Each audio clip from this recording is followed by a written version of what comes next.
সোনাপাপ্পু মামলায় supplementary chargesheet ইডির। জমি দখল বেআইনি নির্মাণ মামলায় চার্জশিট।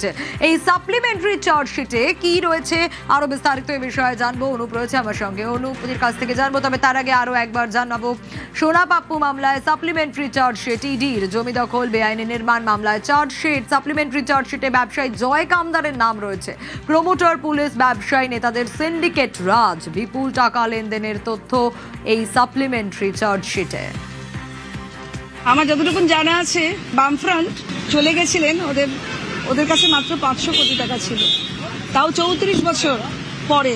আর এদের 15 বছর বাদে 2000 কোটি টাকা ওদের কি করে হলো সে কথা ওদের উত্তর দিতে হবে। আর আত্মসাৎ করার প্রশ্ন শোনো, এরা তো লুঠেরা। আমরা কিছু ডাকাতদের কথা শুনেছি, রবিন হুড কিংবা রঘু ডাকাত, তাদের একটা ইন্টিগ্রিটি ছিল।